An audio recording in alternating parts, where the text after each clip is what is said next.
Hello students, now I am here with your last part of chapter's first video, and in previous video I have told you about the unification of Britain, till the unification of Britain.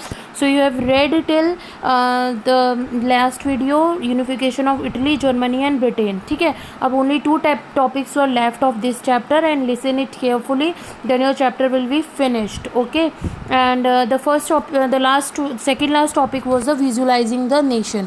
तो इसमें आपको nation को देखने का तरीका, नज़रिया, किस तरीके से आप उसको देखोगे वो बताया जाएगा. वहाँ के लोगों ने किस तरीके से एक फ़िगर को बनाया, जैसे हमारे यहाँ भारत माता है वैसे ही वहाँ पर जर्मनी और फ्रांस में एक एलिगरी बनाई गई, एक चिन्ह बनाया गया जिससे कि लोग नेशनलिज्म यानी कि पैट्रियोटिज्म की फीलिंग को डेवलप कर पाए. तो ये ज़्यादातर फीमेल के फिगर थे, दोनों फिगर फीमेल के थे, बिकॉज़ हम अपने माँ से, यानी सबसे ज़्यादा जो जुड़ाव होता है माँ से होता है, तो उन्होंने एक माँ के रूप में, मदर के रूप में जो है वो नेशन को रिप्रेजेंट किया. जैसे हमारे भारत में हम भारत माता को देखते हैं, तो जैसे भारत माता मैं बोलती हूँ तो आपके सामने एक पिक्चर आ जाती है जिसमें कि जो आप जनरली शुरू से देखते हुए आ रहे हो, एक लेडी की पिक्चर जो वाइट साड़ी पहनी है, रेड बॉर्डर है, हाथ में तिरंगा लेके खड़ी हुई है. तो इसी तरीके से ऐसी एक एलिगरीज जो हैं वो फ्रांस और जर्मनी ने भी बनाई. कब? जब उनके यहाँ रिवॉल्यूशन चल रहा था अपने आप को फ्री नेशन बनाने के लिए. ठीक है, तो यूरोप में, तो सबसे पहले फ्रांस में देखिए क्या बोला जाता था. फ्रांस एलिगरी पहली बात तो किसे कहते हैं? When abstract idea. Abstract idea क्या होता है? जैसे खुशी, आपको किसी चीज़ से खुशी हो, आपको उसे पिक्चर के थ्रू शो करना है, तो आप उसे कैसे शो करोगे? आप एक कोई व्यक्ति बनाओगे जिसमें आप उसे हंसता हुआ दिखाओगे, है ना, या अगर दुखी है तो उसका चेहरा दुखी बनाओगे. मे बी उसे भूख लगी है तो उसके हाथ में कुछ ऐसा दिखाओगे जिससे कि वो खाना मांगता हुआ दिखाओगे. तो ऐसे ही किसी चीज़ को देख के आपके अंदर अपने भारत की छवि आपको दिखे, तो ऐसे ही एक एब्स्ट्रैक्ट आइडिया जिसको कि हम फीलिंग्स में सोच सकते हैं, पर उसको जब हमें पिक्चर के रूप में देना होता है तो हम किस तरीके से दें. तो फिर व्हेन एब्स्ट्रैक्ट आइडिया, जैसे कि ग्रीडी हो गया, एनवी, फ्रीडम हो गया, लिबर्टी हो गया, इसको कैसे एक्सप्रेस करेंगे?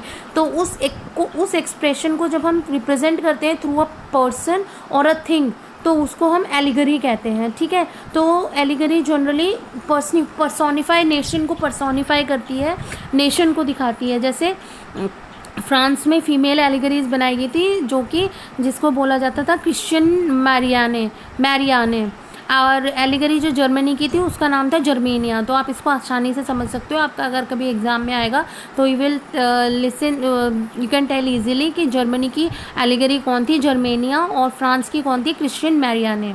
ठीक है, her characteristics were drawn for the idea of liberty and public. इनका ये था कि इस फ्रांस की जो मैरियाने थी उनका एक जो उसकी पिक्चर जो है आप अपने उसमें देखोगे, बुक में आपके पिक्चर भी बनी हुई है. तो जो पिक्चर है उसमें उसको वो लिबर्टी जो आपकी स्टैचू ऑफ लिबर्टी है उस तरीके की वो पिक्चर है और उसमें वो शो की गई है. ठीक है, she is shown wearing a red Phrygian cap and cockade holding a French tricolour. उसमें उसने अपना एक रेड फिरागिन पहन रखा है जिसमें कि फ्रांस का जो ट्राई कलर है वो भी ले रखा है. तो इस तरीके से फ्रांस का एक देश के लिए, नेशनलिज्म के लिए एलिगरी डिसाइड हुई, that was Christian Marianne. Germany के लिए जर्मेनिया, और उसको wearing an armour holding an imperial, उसके हाथ में क्या कहते हैं, तलवार दिखाई गई, और उसने ये पोर्ट्रे किया कि having a long flow reddish hair, उसके लाल बाल हैं, और वो उसको जो वहाँ पे ओक की लीव्स जो है उसके क्राउन में ओक्स की लीव्स हैं, वो हीरोइज्म को फील कराती हैं कि वो एक हीरो है, यानी कि जिसके देश के निवासियों ने उसको आज़ादी पाने के लिए अपनी जान की बाजी भी लगा दी. तो ये एलिगरी अब है. इसके बाद आपका एक और टॉपिक है nationalism and imperialism. Nationalism and imperialism जो आपकी बुक में टॉपिक है, पर आपका इधर नहीं है, स्लाइड में नहीं है मेंशन, लेकिन still I am explaining. Nationalism आपको पता है राष्ट्रवाद, राष्ट्रभक्ति की फीलिंग किसी भी देश के लिए. अगर आप उस देश के निवासी हैं तो आपके अंदर राष्ट्रभक्ति की फीलिंग अपने आप नेचुरली आती है. ठीक है, ऐसे ही इम्पेरियलिज्म के बारे में आप पढ़ोगे, साम्राज्यवाद, यानी अपने साम्राज्य को आगे बढ़ाने की इच्छा जो होती है उसे इम्पेरियलिज्म कहते हैं. जैसे पहले पहले के राज में होता था कि इतना मेरा क्षेत्र है, चलो हम और आगे बढ़ाएं और लड़ाई करें और लड़ाई करके आगे बढ़ाएं। तो उस वक्त क्योंकि आज़ादी तो नहीं मिली थी, तो लोगों के अंदर नेशनलिज्म और इम्पेरियलिज्म दोनों का फीलिंग कैसे कॉन्ट्राडिक्टरी था, ये आपको इसमें पता चलेगा। जैसे कि during the end of 19th century nationalism starting converting into imperialism. क्या हुआ कि 19th सेंचुरी के एंड में नेशनलिज्म जो है वो धीरे धीरे इम्पेरियलिज्म में बढ़ गया कि हमें अब आज़ादी मिल गई, चलो हम और देशों को अपने अंडर लेते हैं और उसके बाद वो देश भी हमारे अंडर आएगा। तो ये लोगों के अंदर एक ग्रीडीनेस बढ़ गई थी। तो the policy of expanding countries power by use of military और other means of called imperialism. जैसे आपने फ्रेंच रिवॉल्यूशन में पढ़ा था कि नेपोलियन बोनापार्टे भी दूसरे देशों को अपने देश में इंक्लूड करने के लिए जाता था, लड़ाई करता था, और उसमें वो जो लास्ट लड़ाई उसने वाटरलू की उसमें वो हार गया। तो हारने के बाद उसके कुछ रीजन जो है वो दूसरी जगह चले गए। ऐसे ही जो यूरोप में है वहाँ पर भी ऐसा ही हो रहा था। जो लोग हैं एक्सपेंड करना चाहते थे अपने मिलिट्री को। जैसे हम फ्रीडम मिल गया हमें मोनार्की के सिस्टम से, तो हम आगे का जो राज्य है हमसे सीमा से लगा हुआ, हम उसमें अपनी मिलिट्री के साथ जाके वहाँ के राजा को हरा के उसे भी अपने अंडर ले लें।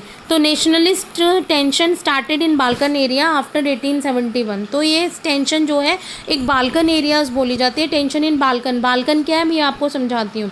बाल्कन जो है वो a region of geographical and ethnic variation, बहुत बड़ा एक रीजन है जिसमें कि बहुत सारे जो अलग अलग देश, अलग अलग कंट्रीज वो आते हैं, रीजन आते हैं, जिसमें रोमानिया, बल्गेरिया, अल्बानिया, आज के एज के मॉडर्न डे के Romania, Bulgaria, Albania, Greece, Macedonia, Croatia, Bosnia, Herzegovina, Slovenia, Serbia and मोनेग्रो।